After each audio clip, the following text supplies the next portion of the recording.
गुरु का मंच है। यहाँ पर जो भी लोग आते हैं केवल साहब हरिंद्रानंद श्री साहब के द्वारा दिया गया 3 सूत्र के बारे में ही बतलाते हैं। यही तो 3 सूत्र के माध्यम से हम लोग का लौकिक पारलौकिक दोनों जीवन सफल होने वाला है। तो आइए हम लोग शिव को गुरु माने। गुरु बनाने की परंपरा तो कोई नई बात नहीं है। ये तो हमारे 10,000 पहले से न जाने अनेकों हजार वर्ष पहले से गुरु बनाने की परंपरा चली आ रही है। आज उन्हीं शिव को गुरु के रूप में 3 सूत्र के पालन करना है। एक 3 सूत्र का सहारा मिला है। इन्हीं के द्वारा हमारा आपका लौकिक पारलौकिक दोनों जीवन सफल हो सकता है। देखिए शिव की पूजा शिव के तो विभिन्न गुण स्वरूपों की पूजा होती चली आई है और उनमें से उनका एक स्वरूप गुरु का भी है और उन्हीं गुरु के स्वरूप का हमें गुरु मानना है शिव को और 3 सूत्र का पालन करना है। गुरु ज्ञान देने के लिए बैठे हैं गुरु के पद पर। उनके पास अथाह दया का भंडार भरा है। वो देने के लिए बैठे हैं। अगर जरूरत है तो हमें शिव शिष्यता का भाव अंकुरित करने की जरूरत है। अगर यह भाव उत्पन्न होगा कैसे, जैसे लोग कहते हैं, देखिए दया किस तरह से हमें मांगना है। मन ही मन दया की याचना करना है, कहना है, हे शिव आप मेरे गुरु हैं, मैं आपके शिष्य हूँ, मुझ पर दया करिए गुरुदेव।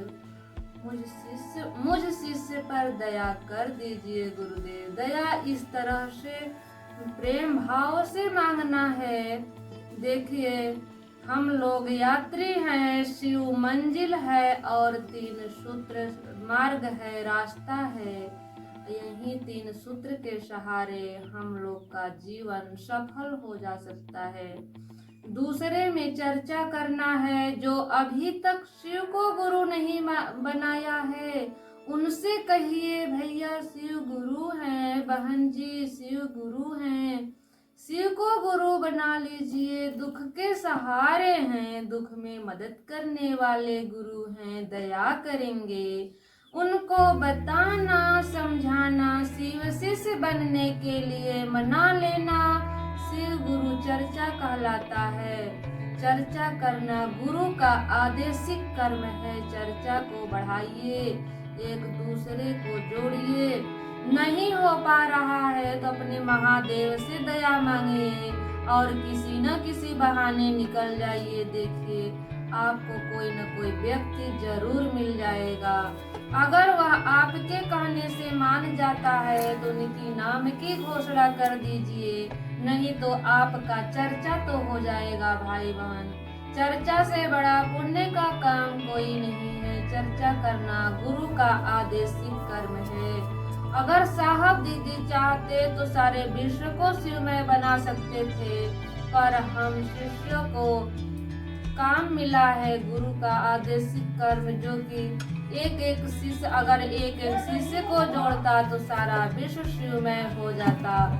तीसरे में नमः शिवाय से प्रणाम करना है। एक माला विधि है, कछपा विधि। माला 108 दाने का होता है।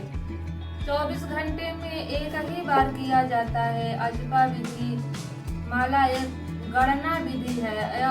अजपा विधि जिसका कोई गणना ही ना हो, सांस अंदर को खींचिए तो वो सोच लीजिए नमः, छोड़िए तो सोचिए शिवाय। सांस अंदर भी हो जाए, नमः भी सोचा जाए, सांस बाहर भी हो जाए, शिवाय भी हो जाए।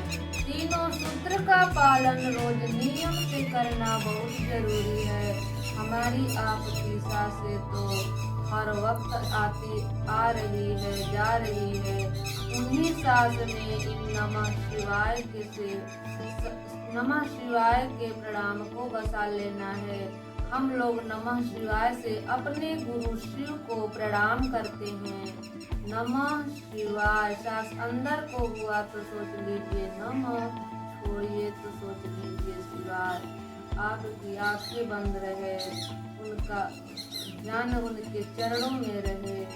देखिए, नमः शिवाय से प्रणाम एक मूल मंत्र है, पंचाक्षरी मंत्र है, महामंत्र है। और नमः शिवाय ऐसा कोई मंत्र भी नहीं है कि जो आपके सांस पर उतर जाए और चढ़ जाए। इनके अलावा कोई मंत्र नहीं है। तो आइए हम लोग शिव को अपना गुरु माने और 3 सूत्र का पालन करें और अपना जीवन लौकिक पारलौकिक दोनों जीवन सफल बनाएं।